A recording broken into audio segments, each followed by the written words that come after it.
Интернет-газета «Реальное время» представляет новый проект «Побег из города». Мы составили свой туристический маршрут для путешествий по Татарстану. А проехать его пригласили журналиста из Уфы Оксану Мамонтову и историка инженерии Айрата Багуддинова. Оксана ищет эмоции и впечатления, а Айрат — историческую ценность. Целую неделю они были в пути и каждый день подводили итоги увиденного, чтобы поделиться впечатлениями с читателями реального времени.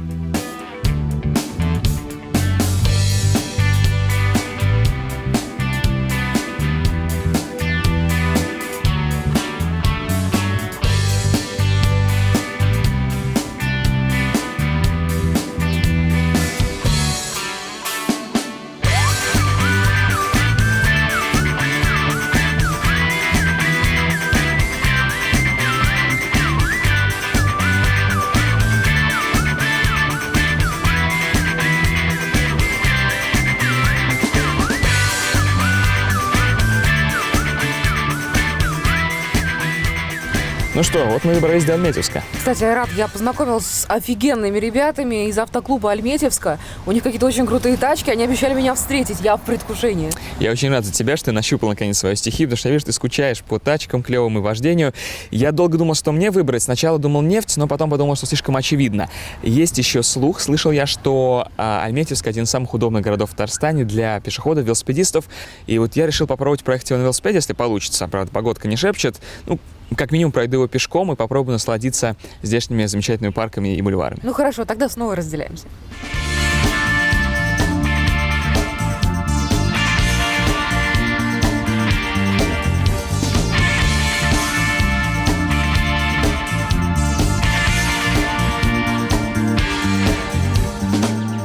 Мы сейчас находимся вот в этой точке. Погода переменчивая, поэтому я решил не рисковать и не ехать на велосипеде. Пройдусь по городу пешком. Это позволит мне, наверное, ближе прикоснуться к его улицам. Первое, что бросается в глаза, в городе очень чисто. Что неудивительно, на улицах много урн. Несмотря на плохую погоду, на улицах нет луж, дороги в идеальном состоянии. И в городе очень много зелени. Проезжая мимо, просто прогуляйтесь по его тенистым аллеям и получите море удовольствия.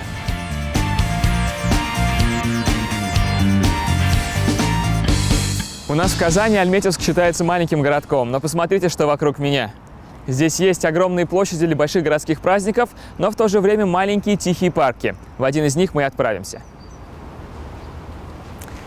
Я иду в парк, который называется «Каскад прудов». Здесь так тихо, что хочется даже говорить шепотом, и слышно, как поют птицы. Все продумано до мелочей. Чтобы не нужно было переходить через шумные автодороги, есть под ними даже подземные пешеходные тоннели.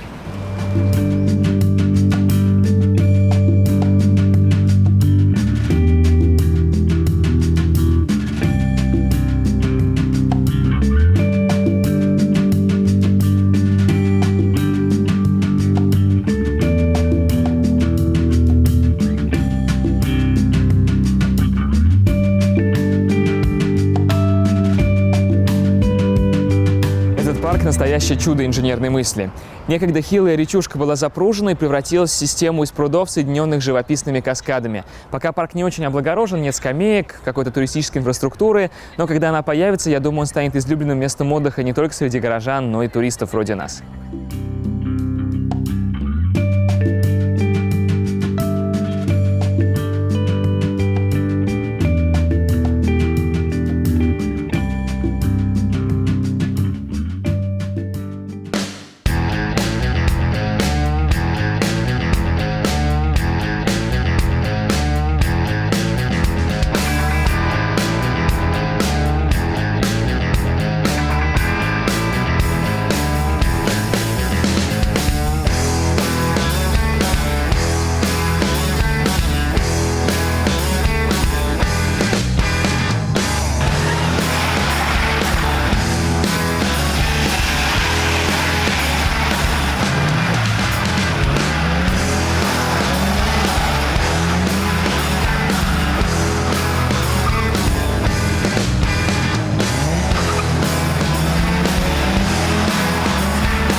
я нахожусь на Майдане. Но это не Украина, это гора в Альметьевске, на которой собираются любители автоспорта из клуба «Альмет Рейсинг Клаб».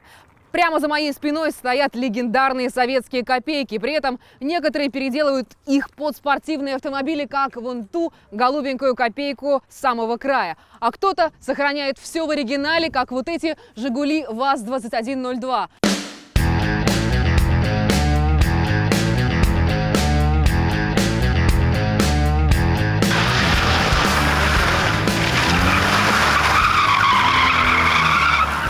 Андрей, слушай, ну это же девятка 96-го года, если я не ошибаюсь. Да, абсолютно верно. Это первая машина моего отца. Она в одних руках. И после того, как уже появились у всех иномарки, эта машина мне досталась как второй автомобиль. Естественно, как я обожаю автоспорт, начал этот автомобиль переделать уже под спортивный. Слушай, ну она такая нарядная вся. Расскажи мне, что ты здесь переделал? Может быть, тут и прям уже и кресло я вижу, и движок слышу, да, что это какой-то совершенно не родной. Расскажи, пожалуйста, что здесь вот ты сделал? Ну, переделок в автомобиле достаточно много, но все же это мы старались сделать под класс социальный, то есть более стандартный.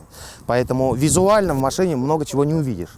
Вот такой грязненький мотор. А, запах-то какой классный. Запах горелый, конечно, да, естественно, обороты у мотора бешеные, то есть до 8 тысяч он крутится очень легко. Тяга при этом не прекращается, бежит моторчик очень весело. Здесь сидит штурман, и не все они не боятся, поэтому, ну, следы гонок. Слушай, так круто, я нахожусь сейчас в гоночной машине, хоть и любительской, да, но тут такое огромное количество всяческих рычажков, причем я чувствую, что нет гидроусилителя, да, у руля, то есть он такой тяжелый, я его прямо сейчас попробую даже тронуться, так, итак, сцепление, я прям как в автошколе сейчас, правильно попала я в первую скорость? Или Не на знаю. заднюю попала? Не знаю, коробка короткая, вот это первая передача. Все, первая, окей, давай, поехали. Давай, отпускаем тормоз. И мы поехали. Я пока не буду переключать, я хотя бы попробую Свернуть руль. свернуть вот этот очень прям тяжелый руль. Ну, во-первых, стоит блокировка дифференциала, плюс еще повышенная подвеска, и все это сказывается на управлении, руль туговатый. Одна из следующих, Хотя бы куда-то я еду. да, одна из следующих моих планируемых доделок – это поставить электроусилитель руля. Это прям здесь нужно, да, потому что я чувствую, у тебя мускулы такие, да, уже? Ну, давай скажем так, что с электроусилителем теряется реактивное усиление на руле, и ты меньше чувствуешь машину, но все-таки, я думаю, это принесет больше комфорта для вождения. Все, что находится под рулем, оно обычно мешается, поэтому мы удалили здесь замок зажигания, полностью убрали. На гонку мы снимаем все эти рычаги, мы снимаем на гонку, и все это перенесено вот на тумблеры, для того, чтобы нам это все не мешалось в пути. Ну и самое главное вот, преимущество вот этих тумблеров, да, во-первых, это быстрый запуск, а еще вот так. Это тумблер включения зажигания, это тумблер включения всей бортовой системы, это принудительное охлаждение двигателя, вентилятора включения. Подожди, а где у тебя кнопка, которая отвечает за выпуск азота и это, моментальное ускорение? Есть В такое? этой машине он просто не нужен. Ага, так. Хорошо. А вот здесь вот еще какие-то штучки у тебя. Вот это что Потолочные это такое? тумблеры в данный момент они демонтированы, но когда мы едем на этапы ралли, мы ставим сюда дополнительное освещение, то есть противотуманные фары и тому подобное. Поэтому включаются противотуманные фары, включается переговорное устройство пилота-штурмана, то есть мы сидим с переговорными такими специальными устройствами, наушниками. Ну и третий тумблер пока остался запасной. Это называется «Альмет Рейсинг Клаб». В этом клубе состоят около 10 фанатов своего дела. Эти ребята не гоняют по городу, они не стритрейсеры, и они не пугают его жителей. У них есть отдельная гражданская машина, на которой они ездят как пенсионеры 30 км в час до работы. Но в свободное от работы время они отрываются вот на этих вот замечательных корчах. С ними они могут делать все, что угодно, и происходит это исключительно на огороженных площадках для автоспорта. Прямо сейчас мы поедем в гараж, в святая святых этих ребят, где вот эти вот железные звери доводятся до идеала. Им вставляют новое сердце, делают специальный развал, и они отправляются на соревнования. Мне так понравились здешние парки, что я решил копнуть эту тему поглубже. И выяснил, что, оказывается, в городе недавно открылся новый парк Шамсинур.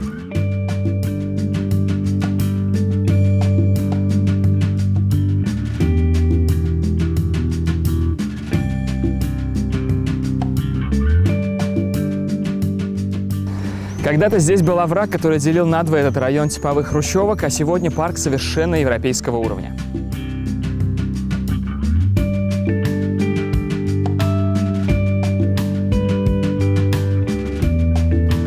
Здесь Здесь есть и беговые дорожки, и зоны для занятий йогой, и тренажеры. Ну а для усталых туристов вроде меня можно просто поваляться в шезлонге, почитать что-нибудь в интернете. Говорят, здесь даже есть бесплатный Wi-Fi. Сейчас проверим. О, подключился.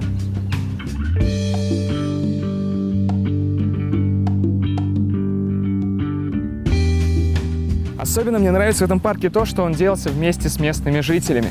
Например, площадку для воркаута делали чуваки из местного воркаут-сообщества.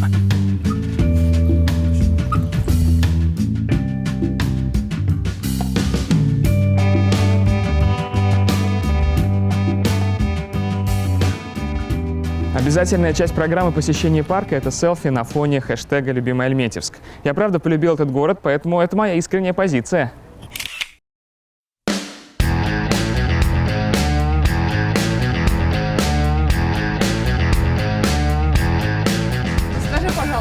Часто ли тебе приходят штрафы с камерой? Много ли у вас камер в городе? Вот стоит ли туристам опасаться? Лично мне штраф приходит редко, я как бы стараюсь не нарушать. Ну, то есть ездишь между камерами аккуратненько, да? Да, Ну, это бывает. Ну, если как бы скорость тебя превышает, в редких случаях. Ага. А камеры, да, действительно, как бы, если советовать туристам и гостям нашего города, стоит опасаться. Их у нас предостаточно на многих участках дорог. Хорошо, скажи, пожалуйста, какие у вас есть условия для автоспорта, для гонок? То, что в Казани есть трек, что есть в Альметьевске?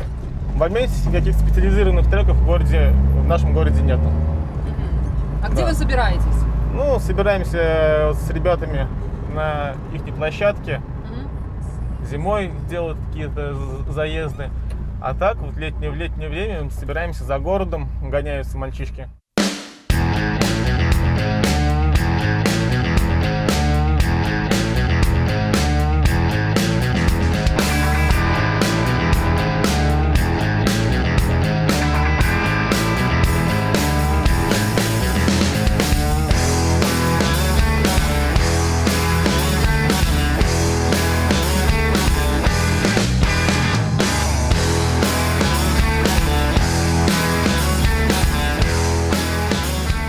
Сейчас я нахожусь в месте, куда еще не ступала женская нога. Святая святых клуба альметьевских автолюбителей. Гараж-бар «Жонские слезы». И у них даже есть такая именная кувалда. Я легко и свободно ее держу. Ой, стойте, не опускайте.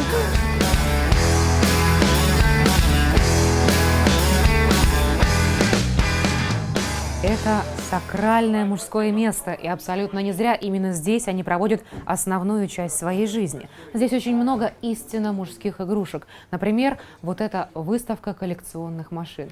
Что удивительно, этим брутальным мужчинам, которые занимаются автомобилями, совершенно не чужда и сентиментальность. Так они собирают деньги на благотворительность и огромными колоннами отправляются в детские дома. Этот ВАЗ-2102, который в народе еще назывался колхозницей, на 7 лет старше меня самой. Его хозяин Дима всегда ездил на автомобилях бизнес-класса и не собирался покупать советскую классику, пока однажды он не попал в аварию, и друзья не предложили ему бесплатно взять вот эту машину. К тому времени она 8 лет стояла без дела в гараже. Сначала он поменял подвеску, потом заинтересовался двигателем, и так это переросло в 4-летнюю реконструкцию машины. Эта машина целиком воссоздана из аутентичных деталей, и на первый взгляд из ретро-образа ничего не выбивается. Но если начать присматриваться, то мы обнаружим современные детали. Например, здесь есть автоматические стеклоподъемники, а также очень крутая музыкальная система, и вот это не что иное, как классные колонки. Тут также можно увидеть, что и приемник не простой, а такой пионеровский и очень-очень современный. В будущем хозяин планирует установить сюда систему ГУРа, потому что когда он пересел с современной иномарки, он, честно говоря, думал очень плохими словами о том, как вот это все, вот так вот это поворачивать совершенно невозможно. И еще здесь планируется кондиционер. Салон также будет перетягиваться под слоновую кость, а из крыши вырежут люк, который будет такой мягкой панорамной крышей. На самом деле, насчет этой машины у хозяина еще очень много планов, но уже сейчас он собирает в городе восхищенные взгляды, да и ехать в ней действительно очень круто. Ребят, спасибо, ни гвоздя, ни жезла!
Ребят, нас, конечно, в Карабаше угостили очень вкусной ухой, но вот эти вот полевые условия, я понимаю, ты любишь романтику, но туалет на улице – это выше моих сил. Прости, пожалуйста, Оксан, но я рад, что ты затащил меня ночевать в Бугульму, потому что я давно собирался купить бутылочку бугульминского бальзама, так что все складывается наилучшим образом, по-моему.